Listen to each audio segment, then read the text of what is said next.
करिए गौतम प्रभु, आप करिए। जी प्रभु।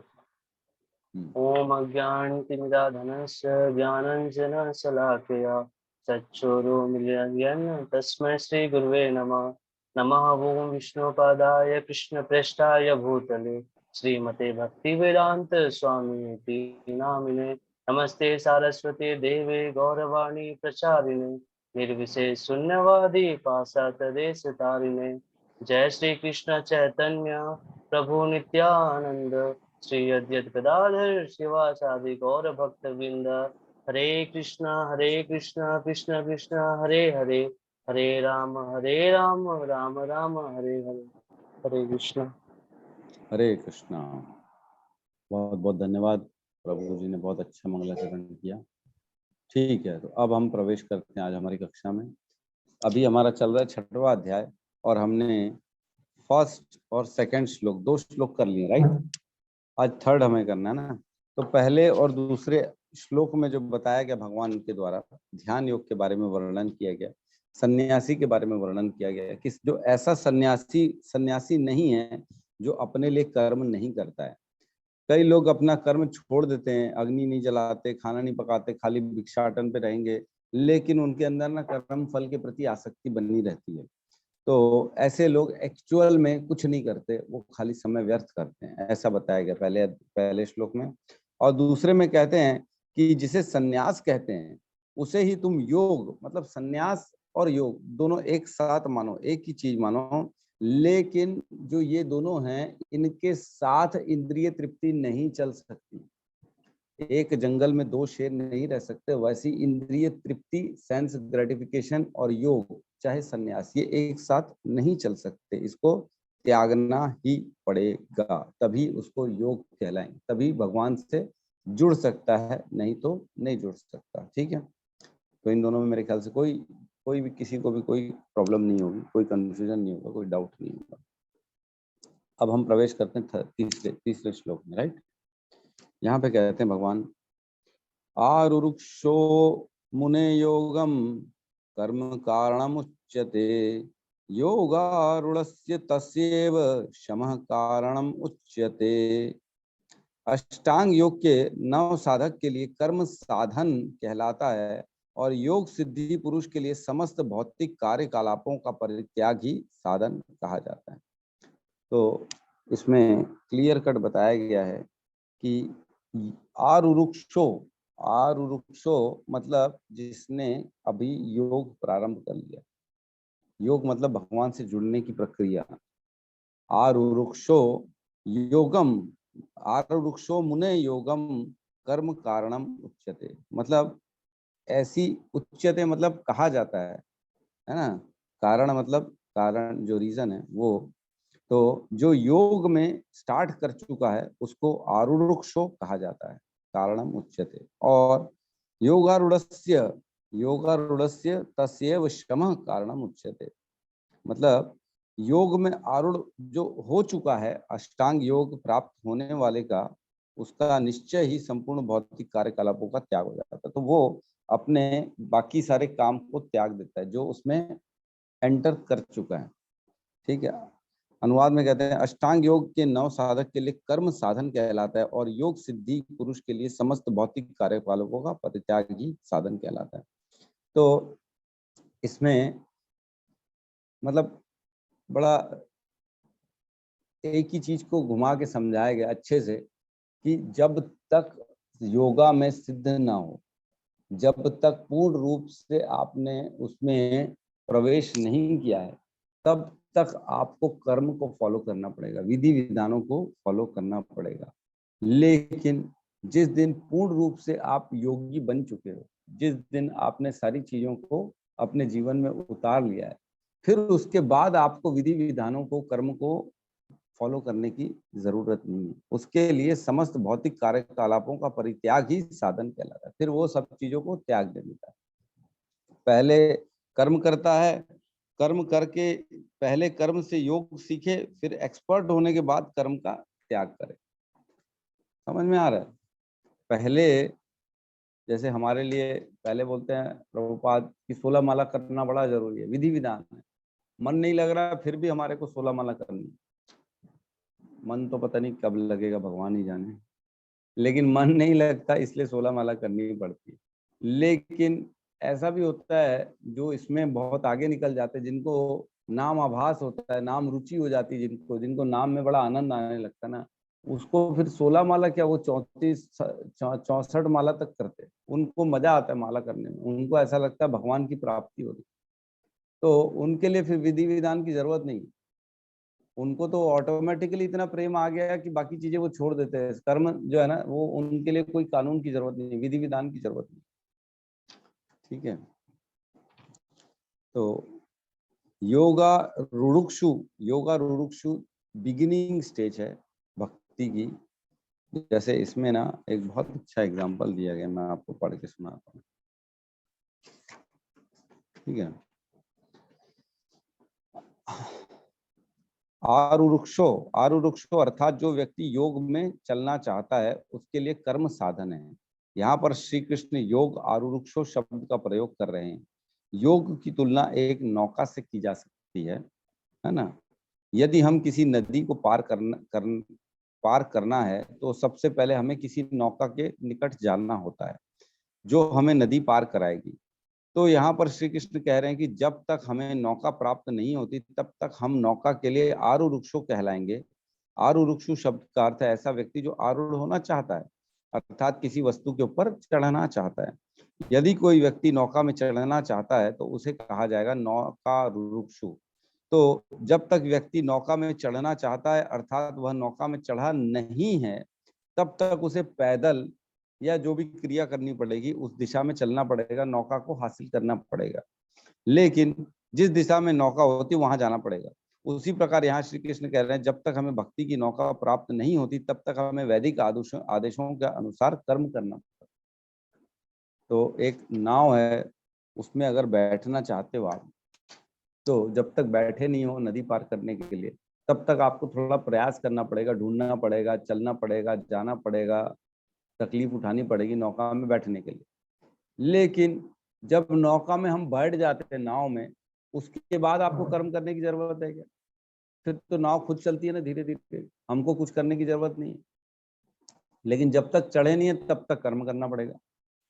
तो इसी प्रकार जब तक पूर्ण रूप से भक्ति में हम प्रवेश नहीं किए हैं तब तक हमको विधि विधानों का फॉलो करना पड़ेगा। लेकिन जिस दिन हम चढ़ चुके हैं भक्ति में, उसके बाद हमारे को जरूरत नहीं होती है कि दोबारा जो है ना हम कर्म करें। तो इसकी आगे और कहा गया है, परंतु जिस समय हम नौका में बैठ जाते हैं उस समय हमें चलना बंद करना होगा, अन्यथा एक बहुत बड़ी दुर्घटना हो जाएगी। तो यहाँ पर श्री कृष्ण कह रहे हैं कि जिस समय हमें भक्ति की नौका नहीं प्राप्त हुई है उस समय हमें वैदिक आदेशों का पालन करना होता है। परंतु जिस समय श्री कृष्ण की भक्ति की नौका प्राप्त हो जाती है उस समय श्री कृष्ण भी, है ना, श्री कृष्ण भी भगवत गीता में कहते हैं सर्वधर्मान परित्याग, अर्थात सभी धर्मों का परित्याग, भागवत में श्रवण कीर्तन रुचि। तो इसमें और प्रक्रिया बताई गई। तो मतलब जिस समय हम बैठ जाते हैं तो फिर हमारे को खुद कर्म करने की जरूरत नहीं है, फिर भगवान की भक्ति में इतना मजा आ जाता है कि आदमी खुद ब खुद काम करने लगता है। ठीक है। तो इसमें एक एग्जाम्पल दिया है, जैसे श्रीला हरिदास ठाकुर जब उनकी तबीयत थोड़ी खराब होने लगी, है ना, उनकी स्थिति थोड़ी खराब होने लगी, तब वो एक बार चैतन्य महाप्रभु से मिले। चैतन्य महाप्रभु ने उनसे बात की, उन्होंने बोला, मैं कमजोरी हो रही थी उनको, श्रील हरिदास ठाकुर को बीमार पड़ रहे थे क्योंकि वो 192 माला करते थे, डेली करते थे। तो हरिदास ठाकुर से जब चैतन्य महाप्रभु ने पूछा कि क्या हुआ तुमको, तुम अब वो स्थिति में आ गए हो कि अब तुम छोड़ो माला करना, कम कर दो, अपना शरीर का ध्यान दो, खाओ पियो, कम से कम अपना जो है ना देख रेख करो अपने शारीरिक। तो हरिदास ठाकुर ने बताया कि नहीं प्रभु जी, मेरी माला जो है ना संकल्प उसमें मतलब मैं पूर्ण रूप से नहीं कर पा रहा, खाना छोड़ दिया था लेकिन फिर भी वो माला करते थे, माला में इतनी रुचि आ गई थी उनको। तो वो क्या कहेंगे, योगा रूढ़ कहेंगे उनको, कि पूर्ण रूप से इतनी स्थिति पहुंच गई थी उनकी कि भले स्थिति शरीर की खराब हो लेकिन माला नहीं छूटती थी उनसे। ठीक है। तो ये होती है योगा रूढ़ की स्थिति। तो पहले हमको कर्म करते करते सीखना पड़ेगा, फिर हम जब सीख जाएंगे भक्ति तो फिर हम उसको उसमें ऑटोमेटिकली चलना चालू कर देंगे। तो तात्पर्य में कहते हैं परमेश्वर से युक्त होना विधि योग कहलाती है। इसकी तुलना उस सीढ़ी से की जा सकती है जिसकी सर्वोच्च आध्यात्मिक सिद्धि प्राप्त की जा सकती है। यह सीढ़ी जीव की अधम अवस्था से प्रारंभ होकर आध्यात्मिक जीवन के पूर्ण आत्म साक्षात्कार तक जाती है। तो डाउन फ्रॉम द सकाम कर्मी, कर्म कांडी से लेके आत्म साक्षात्कार तक की जो सीढ़ी है ना, वो सीढ़ी की बात चल रही है यहाँ पे। सबसे नीचे आएगा सकाम कर्मी और नॉर्मल आदमी जो कर्म कांडी है। उसके बाद आएगा जिसका थोड़ा इंटरेस्ट होता है भगवान से जुड़ने में, योगा रुरुक्षु। फिर जब उस सीढ़ी में और धीरे धीरे बाकी स्टेजेस आते हैं, धीरे धीरे रुचि बढ़ती है उसकी भगवान के प्रति और आत्म साक्षात्कार में आगे बढ़ता है, तो फाइनल जब पूर्ण अवस्था को प्राप्त होता है तो उसको योगा रूढ़ कहा जाएगा। ठीक है। विभिन्न चढ़ावों के अनुसार इस सीढ़ी पे विभिन्न भाग भिन्न भिन्न नामों से जाने जाते हैं, किंतु कुल मिलाकर यह पूरी सीढ़ी योग कहलाती है और इसे 3 भागों में विभाजित किया जा सकता है, ज्ञान योग, ध्यान योग तथा भक्ति योग। सीढ़ी के प्रारंभिक भाग को योगारूढ़ अवस्था और अंतिम भाग को योगारूढ़ कहा जा सकता है। तो योगारूढ़ बिगिनर हो गया जो भक्ति के लिए विधि विधानों का फॉलो करता है, और योगारूढ़ जो पूर्ण अवस्था को प्राप्त कर चुका है भक्ति की, जो बहुत आगे है, जिसका मन प्रेम लग चुका है भगवान में। तो हम लोग कौन सी स्टेज में है? योगारूढ़ है कि योगारूढ़ है? बताइए।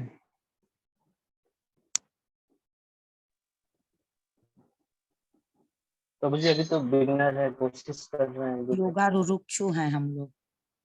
योगारूढ़ है। और कौन बताना चाहेगा? योगारूढ़ है कि योगारूढ़ है कि क्या है?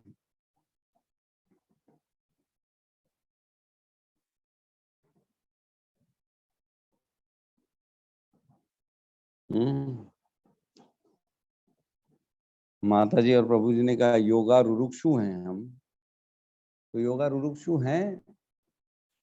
नहीं, योगारूढ़ नहीं है। योगारूढ़ से थोड़ा सा आगे निकल चुके सीढ़ी में।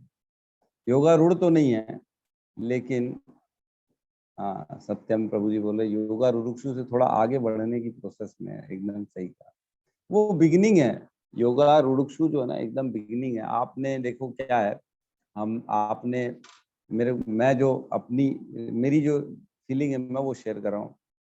सब प्रकार से हमने बाहर का खाना त्याग दिया, प्याज लहसुन त्याग दिया, अब भोग ही अर्पण किया हुआ प्रसाद ग्रहण करते हैं, पिक्चरें छोड़ दिया, भौतिक संसार से काफी हद तक हम लोगों का ना कटिंग हो गई है, हम बहुत ज्यादा चीजों में इन्वॉल्व नहीं होते। तो मेरे ख्याल से सबकी यही व्यवस्था होगी, सबकी अवस्था यही होगी। तो ये जो है ना, ये कर जो रहा है, इसके लिए प्रयत्न कर रहा है, वो हो गया योगारूढ़। लेकिन ये जब कर चुका है तो हम थोड़ा सा आगे बढ़ चुके हैं, योगारूढ़ से थोड़ा हमारी स्थिति आगे। ठीक है। तो आगे कहते हैं योगारूढ़ के बारे में, जहां तक अष्टांग योग का संबंध है, विभिन्न यम नियम तथा आसन के द्वारा ध्यान में प्रविष्ट होने के लिए आरंभिक प्रयासों को काम कर्म माना जाएगा। ऐसे कर्मों से पूर्ण मानसिक संतुलन प्राप्त होता है जिससे इंद्रियां वश में होती हैं। तो जब ये अष्टांग योग होता है उसके पहले बहुत सी प्रक्रियाएं करनी पड़ती है, अपने इंद्रियों को दबाना पड़ता है, अच्छे से बैठना पड़ता है, सब चीजों का त्याग करना पड़ता है। ये सारी चीजें कर्म कांड में आएंगी। क्यों? क्योंकि हम किसी चीज की प्राप्ति के लिए कर्म कर रहे हैं। ठीक है, अभी फिलहाल तो वो प्राप्त नहीं हुई है, इसलिए वो कर्म कांड में ही आएगा, सकाम कर्म में, सॉरी। जब मनुष्य पूर्ण ध्यान में सिद्धस्थ हो जाता है तो विचलित करने वाले समस्त मानसिक कार्य बंद हो जाते हैं, तब वो भक्ति में लीन होता है। लेकिन देखो क्या होता है, कर्म तो चलता रहेगा, ज्ञान में भी कर्म रहता है, ध्यान में भी कर्म रहता है। ध्यान भी करेगा तो कर्म तो करना पड़ेगा उसको, कर्म योग हमेशा चलता रहेगा। उसी प्रकार बुद्धि योग भी हमेशा चलता रहेगा ध्यान योग तक। जो अपन ने सीढ़ी पढ़ी थी, सबसे नीचे होता है कर्म कांड, फिर सकाम कर्म, फिर निष्काम कर्म, फिर कृष्ण कर्म, फिर आपका आता है ज्ञान योग, फिर ध्यान योग, फिर आता है भक्ति योग। तो इन सब में ना कर्म करना पड़ता है, ध्यान योग तक तो कर्म करना ही पड़ेगा आपको।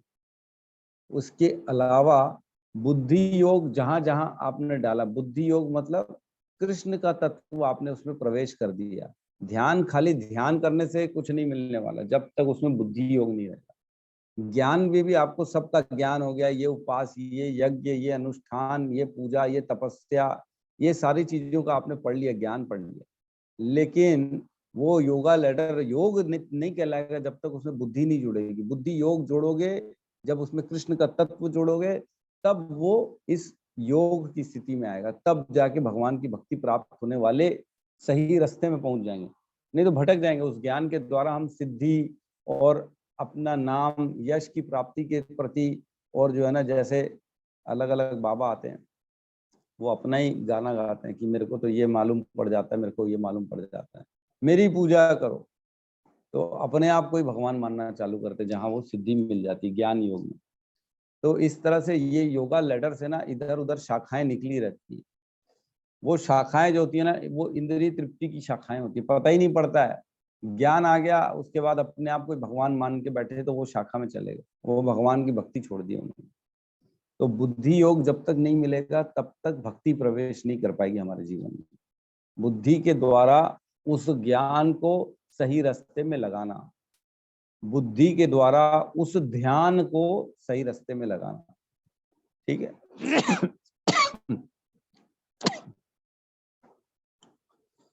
ठीक है।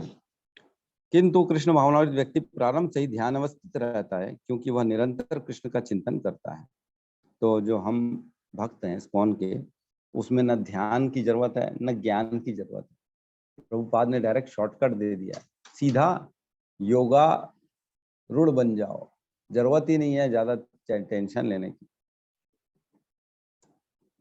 तो ध्यान और ज्ञान ये सारी चीजें जो प्रॉपर जो कर्मकांडी होते हैं ना, उनके लिए जरूरी है, इस्कॉन वालों के लिए जरूरी है। वो डायरेक्ट प्रेम करते हैं भगवान से और अपना सब कुछ भगवान को दे देते हैं, समर्पित कर देते हैं। ठीक है। मतलब जब तक योगा रुक्षु रहते हैं तब तक विधि विधानों का फॉलो करना पड़ता है, और जब योगा रूढ़ हो जाते हैं तो फिर जरूरत नहीं पड़ती फिर विधि विधानों की। ठीक है।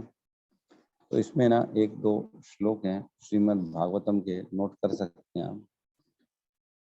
योगा रुरुक्षु के लिए 11.20.9, ठीक है, 11.20.9, हाँ, श्रीमद् भागवतम। इसमें कहते हैं, जब तक मनुष्य सकाम कर्मों से तृप्त नहीं हो जाता और श्रवणम कीर्तनम विष्णु द्वारा भक्ति के लिए रुचि जागृत नहीं कर लेता, तब तक उसे वैदिक आदेशों के अनुसार, वैदिक आदेशों के विधानों के अनुसार कर्म करना होता है। ठीक है। तो ये हो गया योगा रुरुक्षु। और योगा रूढ़ के लिए 11.5.41, ठीक है। इसमें कहते हैं, हे राजन, जिस व्यक्ति ने सारे भौतिक कार्यों को त्याग कर उन मुकुंद के चरण कमलों में पूरी तरह शरण ले रखी है, जो सबों का आश्रय देते हैं, ऐसा व्यक्ति देवताओं, ऋषियों, सामान्य जीवों, संबंधियों, मित्रों, मनुष्यों या दिव्यांग हो चुके पितरों के ऋणी नहीं रहता, क्योंकि इन सभी श्रेणियों के जीव भगवान के ही विभिन्न अंश हैं। अतः जिसने भगवान की सेवा में अपने आप को समर्पित कर दिया, उसे ऐसे व्यक्तियों की अलग से सेवा करने की आवश्यकता नहीं रह जाती। तो उसके ऊपर कोई बर्डन नहीं रह जाता, वो समस्त भौतिक कार्यकलापों का परित्याग कर देता है, उसको जरूरत नहीं पड़ती, और वो भगवान से पूर्ण एकाग्र हो जाता है, एक हो जाता है भगवान से। ठीक है। योगा रूढ़ और योगा रुक्षु क्लियर है। नेक्स्ट श्लोक में प्रवेश करते हैं, चौथा नंबर श्लोक। यदा ही न इंद्रियर्थेषु न कर्मसु अनुष्जते, सर्व संकल्प सन्यासी योगारूढ़ तदा उच्यते। जब कोई पुरुष समस्त भौतिक इच्छाओं का त्याग करके न तो इंद्रिय तृप्ति के लिए कार्य करता है, न सकाम कर्म में प्रवृत्त होता है, तो उसे योगारूढ़ कहलाता है। तो वह योगारूढ़ कहलाता है। तो मतलब एक सामान्य व्यक्ति हो गया, जो नॉर्मल आदमी जिसने भक्ति की नहीं है, वो सबसे नीचे। फिर योगा रुरुक्षु हो गया, जो प्रयास कर रहा है, विधि विधानों का फॉलो कर रहा है, लेकिन उसके अंदर थोड़ी थोड़ी इच्छाएं हैं, हल्की फुल्की इंद्रिय तृप्ति भी है, लेकिन भक्ति का भी थोड़ा थोड़ा एलिमेंट है उसके अंदर। तो इस प्रकार जो ट्राई कर रहा है, कर्म कर रहा है, कोशिश कर रहा है इंद्रियों को दमन करने की, गलत जगहों से अपने आप को छुटकारा पाने की, गलत संगति में जाने का कोशिश नहीं करता वो, लेकिन पूर्ण रूप से अभी भी भक्ति में नहीं आया, तो वो हो गया योगा रुक्षु। और योगा रूढ़ कौन हो गया? जिसमें ये तीन क्वालिटी हो गई, जिसने समस्त भौतिक इच्छाओं का त्याग कर दिया है, ठीक है, उसके अंदर अब कोई भौतिक इच्छा नहीं है, और ना तो इंद्रिय तृप्ति के लिए कार्य करता है, अब अपनी सेंस ग्रेटिफिकेशन के लिए कोई कार्य नहीं करता है, और न सकाम कर्मों में प्रवृत्त होता।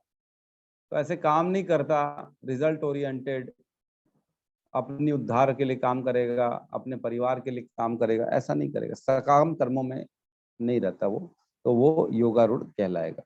ठीक है, तो ये इसमें आप टॉपिक लिख सकते हो कि योगारूढ़ की डेफिनेशन क्या है।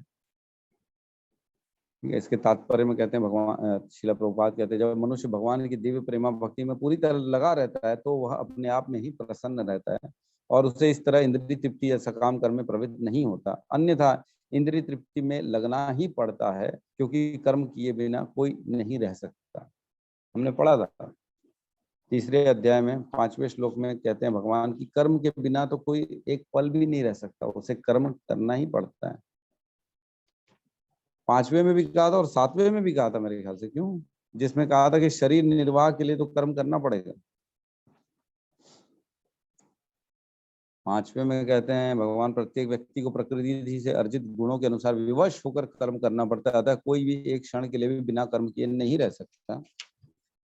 और 8वें में कहते हैं कि अपना नित्य कर्म करो, क्योंकि कर्म न करने की अपेक्षा कर्म करना श्रेष्ठ है, कर्म के बिना तो शरीर निर्वाह भी नहीं हो सकता।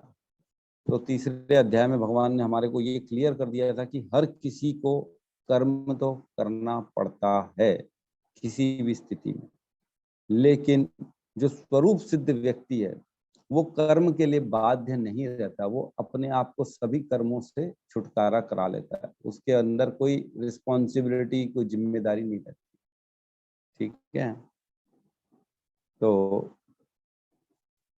इसमें एक 3:17 का भी रेफरेंस है, 3:17 खोलेंगे। यहाँ कहते हैं, किंतु जो व्यक्ति आत्मा में ही आनंद लेता है तथा जिसका जीवन आत्म साक्षात्कार युक्त है और जो अपने में ही पूर्णता संतुष्ट रहता है, उसके लिए कुछ करणीय नहीं होता।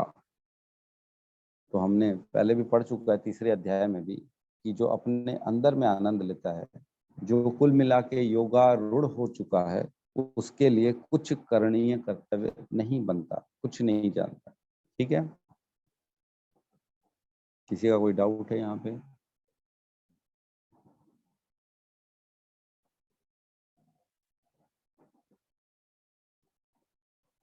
योगारूढ़ मतलब जब तक उसकी कृष्ण में आसक्ति नहीं होती, योगारूढ़ तभी बनेगा जब वो उसकी कृष्ण में आसक्ति हो जाएगी, प्रभु की, मतलब कहते हैं ना, आत्म इंद्रिय प्रीति वांछा तारे तारे धरे काम, कृष्ण प्रीति इंद्रिय वंशा तारे धरे प्रेम नाम। मतलब प्रेम में हो जाएगा जब वो भगवान के लिए कार्य करे। हम देखते हैं हमारे देश में प्रभु प्रभु लोग जितने बेचारे ब्रह्मचारी अपने लिए कुछ नहीं करते, एक ही वस्त्र पहनते, खाली गेरुआ, कुछ नहीं, कोई अपने शरीर की चिंता नहीं, न अपनी सुंदरता की चिंता, सिर्फ और सिर्फ कृष्ण की चिंता।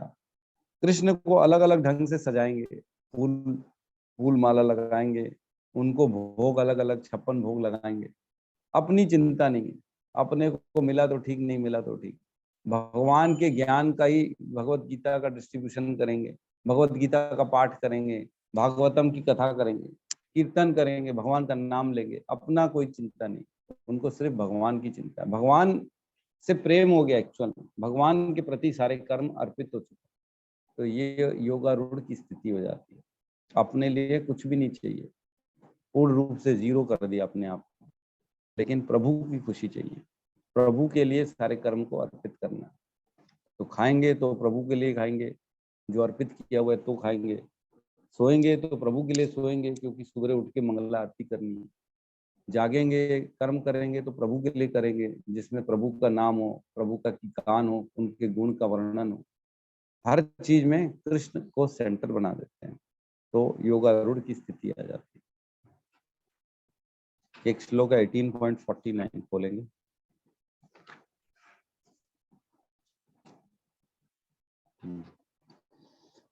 Page number 595। यहाँ कहते हैं जो आत्म संयमी तथा अनासक्त है एवं जो समस्त भौतिक भोगों की परवाह नहीं करता, वह संन्यास के अभ्यास द्वारा कर्म फल से मुक्ति की सर्वोच्च सिद्ध अवस्था प्राप्त कर सकता है। तो योगारूढ़ की यहाँ पे भी स्थिति है कि जो आत्म संयमी है और अनअटैच्ड है, अनासक्त है और भौतिक भोगों की परवाह ही नहीं करता, उसको कोई लेना देना नहीं अपने भौतिक कार्यों से, वह संन्यास के अभ्यास द्वारा, मतलब संन्यास मतलब अपन ने देखा संन्यास और योग एक ही होता है। संन्यास मतलब हर चीज का त्याग करना है, योग मतलब भगवान से जुड़ना है। तो संन्यास के अभ्यास द्वारा कर्म फलों से मुक्ति की सर्वोच्च सिद्धि अवस्था प्राप्त कर सकता है, मतलब भगवान को प्राप्त कर सकता है, मुक्ति का मार्ग मिल सकता है उसको, और यही योगारूढ़ की अवस्था होती है। तो भगवान ने हर अध्याय में अलग अलग तरीके से कर्म योग, ध्यान योग, ज्ञान योग, जो भी है निष्काम कर्म योग, सारी चीजों में भगवान ने अलग अलग तरीके से बताया कि किस प्रकार क्या करके तुम मेरे पास आ सकते हो। तो हमको वो चीज करनी है और हमको भगवान की प्राप्ति करनी है। अगर कर्म योग करना है, ध्यान योग करना है, ज्ञान योग करना है, अष्टांग योग करना है, कुछ भी करना है, लेकिन उसमें भगवान की प्राप्ति होनी चाहिए। ठीक है, तो किसी का कोई डाउट है, कुछ कहना है तो बिल्कुल स्वागत है।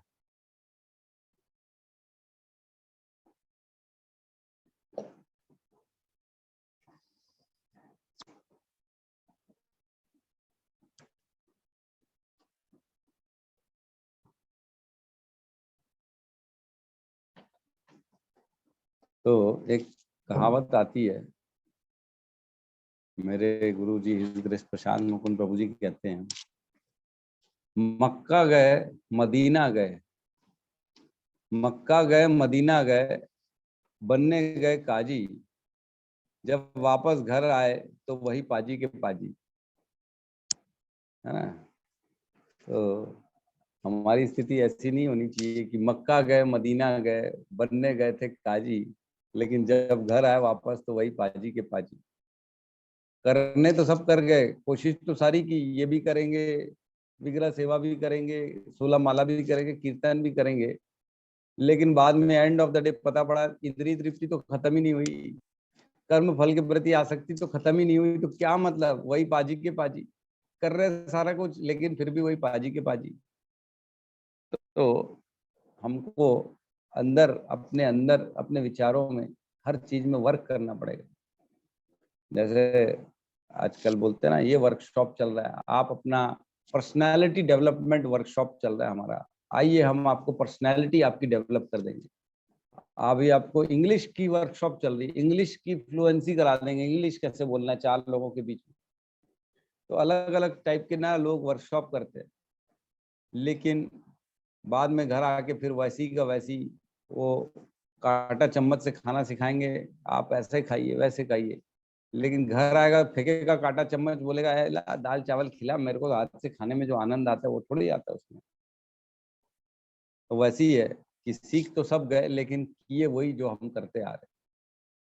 तो वैसे ही है, हमारे को जब सब सीख रहे हैं भगवान के प्रति, हम समझ रहे हैं, तो अपनी भौतिक इंद्रिय तृप्ति को छोड़ना पड़ेगा, अपने को उसमें वर्किंग करनी पड़ेगी हमारे को, अपने अंतरकरण में, कि हम दोबारा उन सब चीजों में लिप्त ना हो, कर्म कांड में, सकाम कर्मों में, कर्म फल प्राप्ति में, इन सब चीजों से अनासक्त हो जाए। यही तो भक्त और एक सकाम कर्मी में डिफरेंस है। भक्त मतलब वो जो देख रहा है सब चीजें और उसमें अनअटैच्ड। मेरे ख्याल से सब में ये अब धीरे धीरे क्वालिटी आ गई होगी। कई बार ऐसा सिचुएशन आती है जीवन में कि हमको बड़ा ना गुस्सा आ जाता है, क्रोध आ जाता है, अरे ऐसे कैसे हो गया, मैंने बोला था तुमने ये क्यों नहीं किया, अरे मेरे साथ ऐसा क्यों हो गया।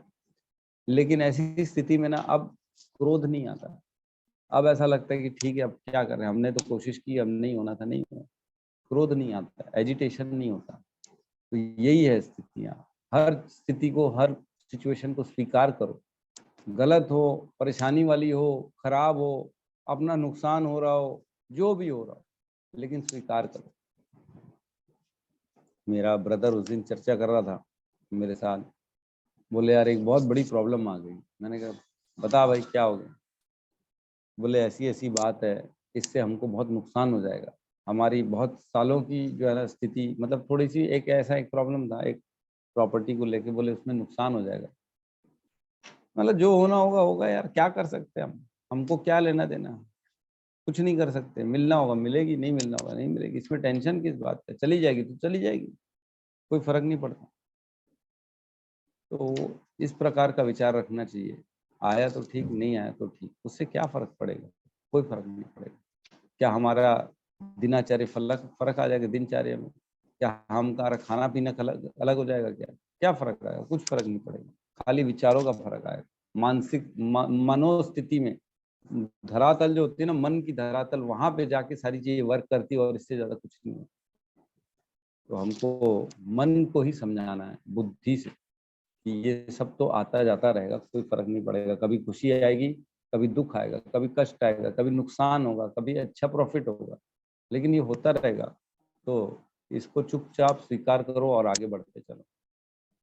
उस दिन लेक्चर सुन रहा था मैं, तो लेक्चर में प्रभु जी कह रहे थे, इस गेस्ट प्रशांत मोहन प्रभु, कि एक बार अगर किसी को क्रोध आता है ना, एक बार अगर क्रोध आता है, तो वो अपने 1000 दिन की तपस्या जितना जो फल है ना, वो खत्म कर देता है एक बार क्रोध से। 1000 दिन की तपस्या मतलब हो गया लगभग 3 साल। 3 साल जो हमने तपस्या की, पूजा अर्चना की, अगरबत्ती घुमाई, जो भी काम किया, उपास रखा, 3 साल तक की तपस्या एक बार के क्रोध करने से खत्म हो जाती है। कितना बड़ा डिफरेंस है, अपन ने कभी सोचा नहीं है इतना गहराई में जाके। तो कितना खतरनाक है क्रोध लाना। तो जीवन में कभी भी क्रोध ना करें, किसी भी परिस्थिति में क्रोध ना करें। क्रोध करने से पता ही नहीं पड़ता हम कितना नुकसान कर रहे हैं अपने शरीर के लिए, अपनी मानसिक स्थिति, अपनी भौतिक स्थिति, अपनी शारीरिक, अपनी तपस्याएं, अपनी एकाग्रचित्तता, हमारी जो कंसंट्रेशन लेवल है, सब चीज भंग हो जाता है क्रोध करने से। तो क्रोध से बहुत दूर रहना चाहिए, किसी भी स्थिति में क्रोध नहीं करना चाहिए, चाहे अपनों पे, परायों पे, नौकर पे, बाहर वालों पे, पॉलिटिक्स पे, गाड़ी पे, ड्राइवर पे, किसी पे भी क्रोध मत करो। ठीक है, थोड़ा जोर से बोल सकते हो आप, उसको समझाने के हिसाब से कि मैं अगर जोर से बोलूंगा नहीं तो ये डरेगा नहीं, और इसको जो है ना मेरा भय नहीं रहेगा, तो वो आप बनावटी बोल सकते हो, लेकिन क्रोध लाने की जरूरत नहीं है, क्रोध मत करो। ठीक है, तो यहाँ पे क्लास को मैं रोकता हूँ, और किसी का कोई बात है तो अपनी बात कर सकता है।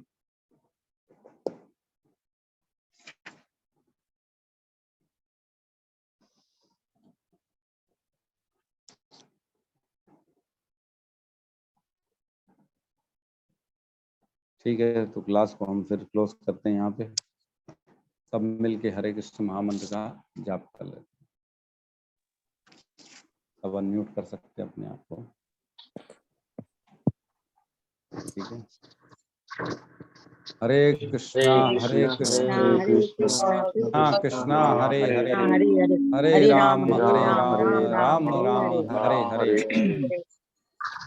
सभी भक्त वृंद की जय। जय जय गुरु श्री प्रभुपाद की जय। जय निताय गौर प्रेमानंदे। प्रेमानंद। हरि हरि बोल। हरि हरि बोल।